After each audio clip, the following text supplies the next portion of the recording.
Hi there, and thank you for tuning in to the Social Circus, where every week we dive into a variety of topics covering social media, mindset, and how to run your business. I hope that you enjoyed today's episode. Hello, my lovely listeners, and welcome to episode 103 of the Social Circus. Today, I'm going to be talking about what to do in your business when things are quiet. And this is something that I feel like I'm having constant conversations with my coaching clients, and I see a really big disconnect on Instagram between people who are really struggling and people who are being incredibly successful. And I know that when you see people having like multi-million dollar launches and people who are like having six-figure months and six-figure days, if things are quiet in your business or if they're not doing well, can make you feel really inadequate, because it can make you believe that it's you and it's just me, everyone else is doing brilliantly, and I must be rubbish at business because my business isn't succeeding. And I wanted to start off today's episode by talking about the reality behind social media. Now, I think we all know logically that social media isn't real, that what we see about people is a tiny little snapshot of what their reality looks like. And when people talk about success and what their business is turning over, quite often what they're talking about is the result of years and years of hard work, of grinding, of putting in that consistent extra effort every single day for years. And I want you to remind yourself of that, because wherever you are in your business journey, it is your journey.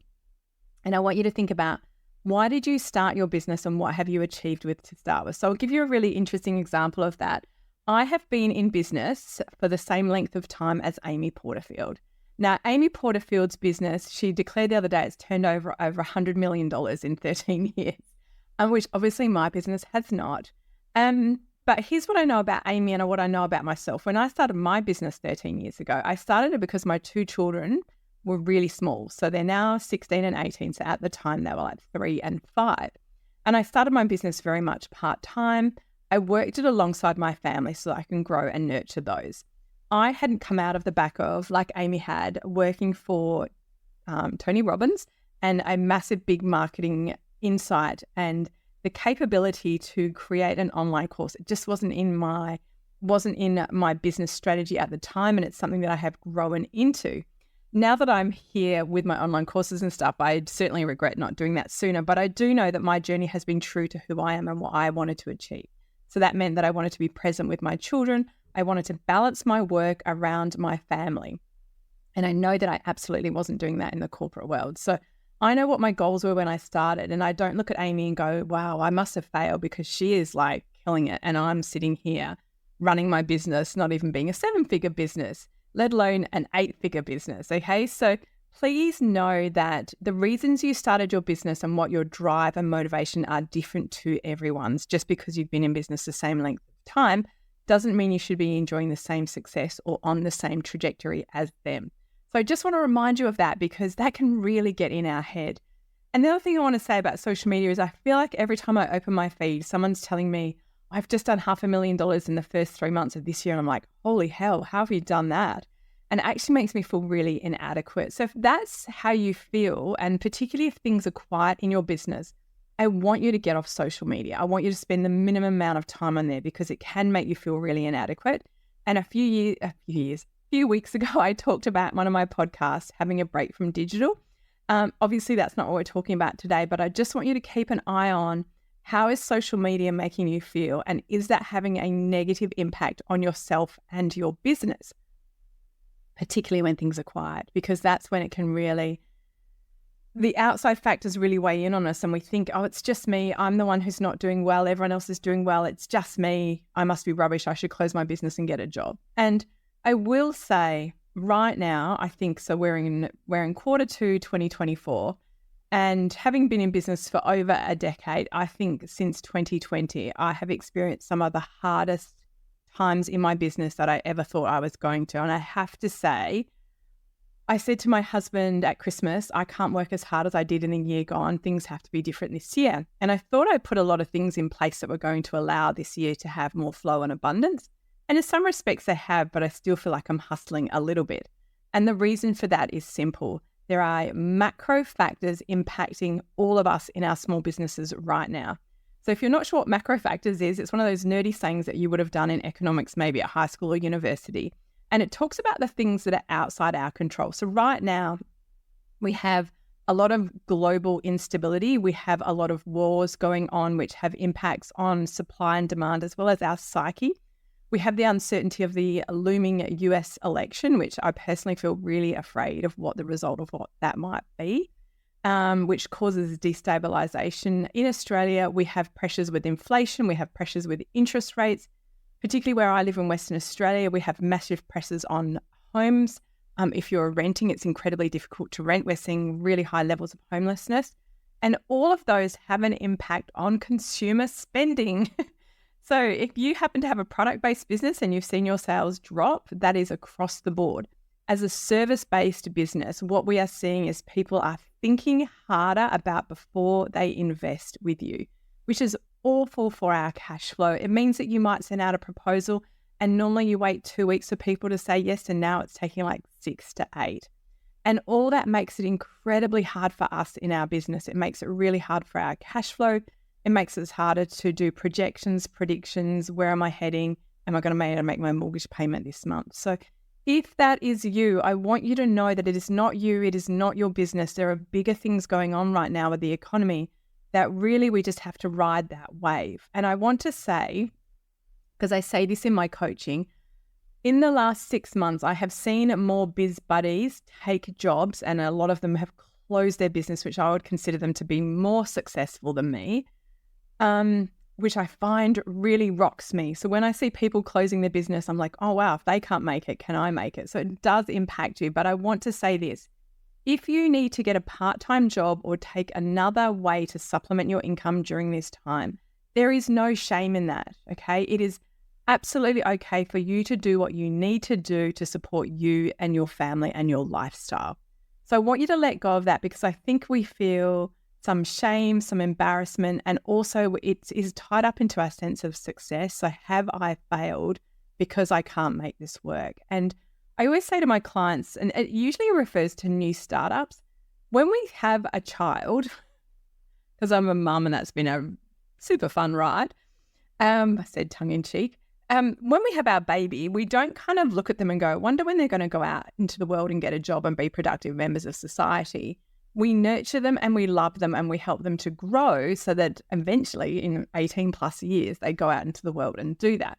And when you start your own business, I want you to think of it like having a baby, that you have to nurture it and grow it and give it lots of love to allow it to flourish and to grow. And one of the things that we can really do to support that is to not ask it to make a living from day one, because that's really hard in any business. So please know that if you need to take work to supplement anything, that is your prerogative. That is your business. You don't have to share it online. You don't have to talk about it. You can work these things out behind the scenes, but know that it is absolutely fine for you to do whatever you need to do to support your family, your lifestyle, all of those things. Okay. So I want to give you permission to do that if that's where you're at right now. However, I have a class that I wrote a couple of years ago, and it was really written during COVID, because I have to say 2020 was probably one of the hardest years that I had in business. It was incredibly quiet because we run off small businesses, and our small business clients, we had many of them close. We gave refunds to clients. We had people simply not purchasing. And in truth, our business was kept alive by government subsidies that were handed out to us as small business owners. And what I did during that time is I had a lot of time on my hands, which is weird because I never have time. I'm always incredibly busy. And I used that time really productively. And I wanted to share some of the things that I did in that time. I personally used the time to create all of my online courses. So everything that I had done as face-to-face training, I turned into an online course. So I didn't launch it during COVID, but I had it in my back pocket and created, which is why I have so many courses, because everything that I trained in, I turned into a course. So it was a really productive use of my time. But I will say, I think it's, my mum used to always say this, idle hands are the devil's work.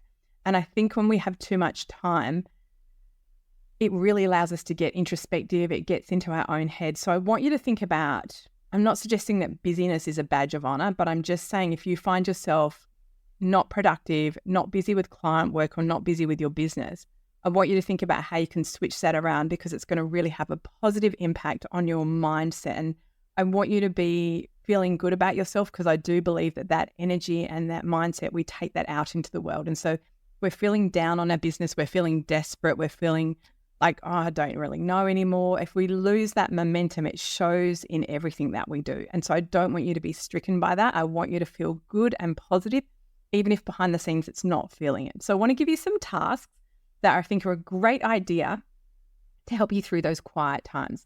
So the first thing I want you to do is check in with your existing clients. So whether you are a product or a service-based business, we should all have people who have worked with us in the past. Now, one of the things that we can often do when we have time is to put more into our relationships than what we would normally do. So you can nurture relationships in terms of asking how your clients are going, asking how their business is, ask how they're coping. Ask them if there's anything you could help with them right out the gates. Offer to write them a testimonial, or, help them on social media. You can talk about cross promotions and things like that. Or if they're looking for a service to be delivered that you don't offer to help connect them with someone that you might have in your network. So what you're doing there is you're supporting them, because they're probably struggling up a little bit as well. And you're showing your value and worth to them. So you create that relationship. You help them understand that you're a human being as well, and that you're interested in how they're going and how things are traveling for them and their business. Now, the other thing you can do, and I'm going to hear, if I could hear you all right now, probably in your cars or on a walk or whatever you're doing, going like a universal groan when I say this, but clean up your admin. This is such a good task to do, because there is a satisfaction in completing a task. There's a satisfaction in going, I went through my Dropbox and deleted 2,000 files, and I put everything in proper directories, and now it's tidy. There's a satisfaction to that. And these are the things that when it gets busy, you desperately want them to work for you, but they often don't. So here's what I want you to have a think about. And I know someone who's listening to this is a shout out to Mel, one of my clients, who has one of the most chaotic desktops I've ever seen. And she always makes a joke about how her desktop makes me twitch, because I don't have any folders on my desktop, because they make me really anxious, and they scream disorganization to me. So declutter your desktop, Mel. The other thing I want you to think about is sorting out your filing. So as I mentioned, that might be something like Dropbox or OneDrive or Google Drive, or you might have old-fashioned paper in your office, heaven forbid.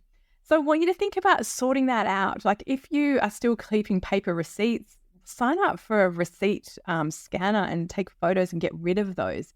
Put in systems that are going to serve you as you get busy again.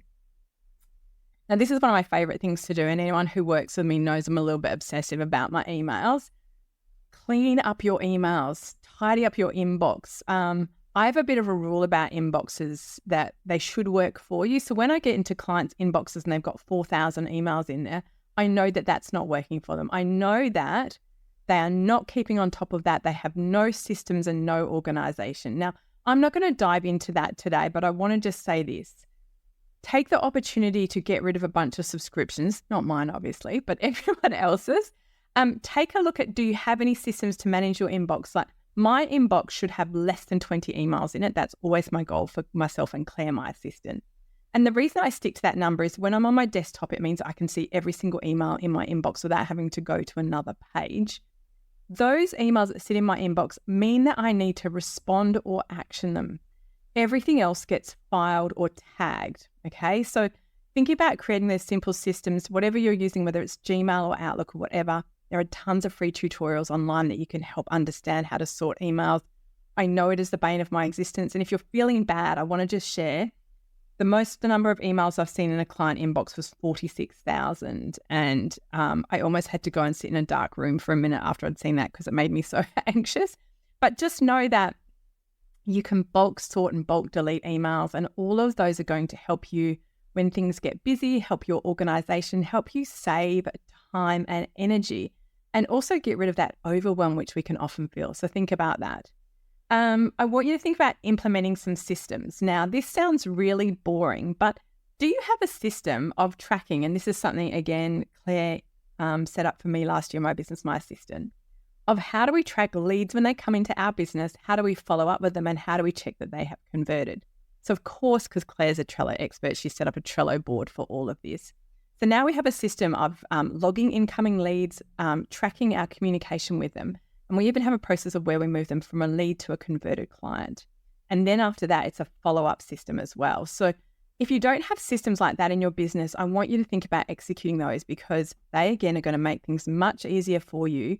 And I have no doubt you will find leads in there that have got slipped through the cracks that you haven't responded to. So think about that. Now, the other boring thing that you can do, because remember, we all want to have a business where it grows and where we hopefully can bring in some people to support us, whether it's a virtual assistant, someone to just take over your admin, or if you're thinking big and you want to one day just be the owner and you'll have a CEO running your business. Whatever that looks like, you cannot do any of that without procedures. So you might need to write these down, or your preference, and my preference is definitely video, is to record your procedures and start filing them away. So every task that you do more than once should have a procedure behind it. Super simple. Now, the other thing I want you to think about doing, and again, I will hear a collective groan from you all, is organize your finances. Because if money is not flowing in, then we need to be on top of the money that's flowing in and making sure we're managing it well. So track your expenses. That's one of the most important things you can do in your business. And when it comes to expenses, I want you right now, because you have time, to scrutinize those expenses and ask yourself, do I really need to pay for this? Do I really need that? And on that, one of the things that is really important to do is to have a subscription audit, because it is so easy to pay for things that you are not using. Now, I'm generally on top of subscriptions, but last year when I was doing my BAS, so to slip through the cracks, I had a subscription that I was using that I hadn't paid for. And it was only when I was doing my BAS and I was reconciling my expenses that I realized that I'd paid for something, and I paid for it for 3 months, and I'd done a free trial and I'd slipped through. So I'd done 3 monthly payments and I hadn't used it, and I was kind of annoyed at myself. So I couldn't get a refund, but I could stop that leak. All right. So I want you to think about that. The other thing you should keep on top of, and again, if you don't have a system for this, software like Xero makes it really easy, is managing the people who owe you money, your debtors. So thinking about, do you have a system where if someone hasn't paid within 28 days, they get a notification? Do you send reminders? Those kind of things. Because again, all of this is great for your cash flow. Now, the other thing I want you to think about, because remember, people want to support other small businesses. And that sometimes means that we just want to help where we can, but maybe we're not in a position to buy from you at this stage. So have a think about working on the testimonials in your business. So you can send out emails to clients who've worked with you in the past, ask them for testimonials, create a document that has all of your testimonials in it. So this can be as simple as, if people have sent you a text message, take a screenshot of it, file it. And now is your moment to create a Word document with all of those words written on it and capturing those in one neat and tidy place. Because one of the best things you can do is have testimonials as social proof to support any product or service in your business. And if we don't ask for testimonials, it doesn't matter how brilliant people think we are, they will forget to leave us one. So don't take that personally. Take the time now to ask for testimonials while you have that bandwidth. Now, the other thing I want you to think about is upskilling in terms of your learning and development. And I know that as women, I think we particularly love learning because we believe we don't have the skills. I'm not suggesting you don't have the skills to do what it is you do in your business. What I want you to think about is, how could you productively spend your time right now? So I want you to think about, do you read professional development books in your space, in your area? Do you listen to podcasts, like obviously listen to my podcast, or do you listen to audiobooks as well? So if you have a paid Spotify, the Spotify Premium, I think it's called, they now have free audiobooks on that, which is kind of cool. So maybe you can stop your Audible subscription. Thinking about, are there online courses or programs that you're interested in that might have some free component to it? Have you started a formal qualification like a diploma, a degree, or a master's, and not finished it? Okay. I definitely know that can happen. And I want you to think about, could you complete that now while it's quiet? Or would you think about studying it for a certification in a complementary area to your business? So thinking about those. Now, with online courses, I know because I sell these and I see how often people log in, or shall I say don't log in. Ask yourself, have you purchased an online course and never completed it? Now is the time to go back and do that. Have you previously completed a course, but you think, wow, that was like 3 years ago and I've got lifetime access. Why don't I go back and do it again and see what lessons I can take out of it now? Or can you take some action? Like, did you buy a course and think, oh, I'm going to, like I have Meta or Facebook ads courses, and I know lots of people have watched them, but maybe weren't at that point where they wanted to set up ads. So maybe you could go and actually execute some of the things that you have learned from some of the online courses that you have done in the past. But I will bet anything that nearly all of you will have something sitting in your inbox that you have purchased or acquired for free, and you have never completed it. Now, I love reading. It's probably one of my favorite hobbies, if you're allowed to call it a hobby. And business books are phenomenal. There are so many great books out there. Start with your library. It's free. Go and sign up to your library, and there are so many business books in there. If you have a good library, like I have a wonderful library where I live, and the librarians are so helpful. I'll go in and say, oh, I'm looking for this book. Do you think, do you have a copy? And if they don't, they'll so often order it in for me if it's in one of the state libraries here. So you can get lots of really recent publications.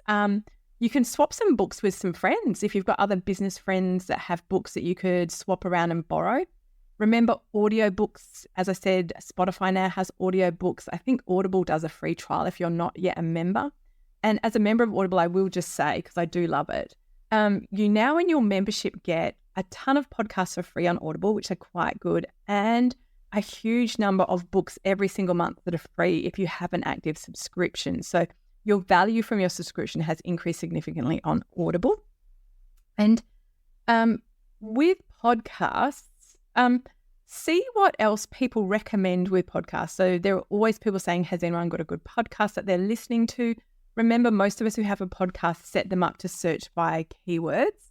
So think about, do I want to learn about leadership, or do I want to learn how do I become a business coach, or am I interested in social media and the latest trends? So all of those keywords should show up when you search for a podcast on a specific platform like Apple or Spotify. So if you're looking for specific topics of interest, try and dive into those and have a look at them. Now, one of the things that I always say is, so whether we're talking online courses, business books, podcasts, for every 1 hour of learning, you should do 1 hour of implementation. So if you are listening to me right now, I'm hoping you had a pen and paper because there was a few good tips on today's.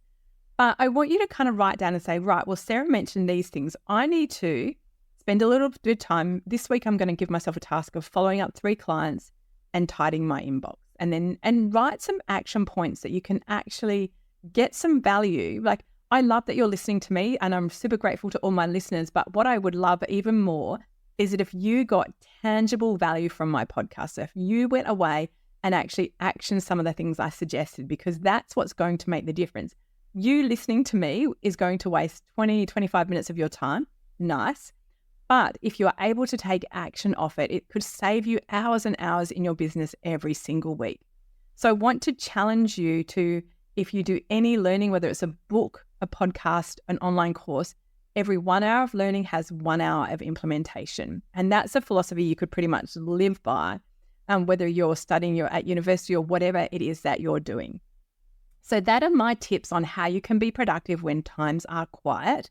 I hope that you have taken something away from today. I hope that you have written down some notes and then will action some of them, because to me, I know how hard things are right now, and I see time and time again, I see my clients struggling, and I see what a detriment it has on your mindset when you're not busy and you don't know how to change things up. So I want you to kind of be proactive, to take this time to do things that are going to help you grow your business. So wishing you all the very best. And just to say, I know how this feels, and I know how hard it feels. I have walked in your shoes, and I will say this too will pass, okay? What we're going through right now will change. And it might mean that in the meantime, our business has to do things differently, and that's okay. We do what we need to do right now to get us through today, all right? So I'm thinking of you all, wishing you all the very best, and wishing you a really successful year for 2024. I know we're now into Q2, but I still think it's going to be a great year. Thank you again for listening to my podcast, The Social Circus. I am always grateful to you as my listeners. And just a little plug, right now I have a competition running on my podcast where you can win a VIP day with me valued at $2,200. If that is of interest to you, Please note, all you have to do to win is leave me a review or a 5-star rating on your podcast platform of your choice. Take a screenshot of it, share it to your Instagram stories, and tag my account, which is at Online Social Butterfly, and you will go in the running to win a VIP day with me. Right now, there are only 12 entries. Can I just say that? So you have a massive chance of winning. The entries will have to be done by the 30th of April, which is fast approaching. But I would encourage you to get your entries in because I would love to spend a day with you helping you grow and work on your business. So until next week, thank you for tuning into the Social Circus, and I hope you have a really great week. Thanks so much for tuning into the Social Circus. As your host, Sarah Thompson, I am thrilled that you've chosen to spend your time hanging out with me. I would be so grateful if you could spare an extra moment to go and leave me a review on your favorite podcasting platform. And if you even felt more excited, you could share my podcast with your friends who you think would get great value from it. Thanks so much again for tuning in.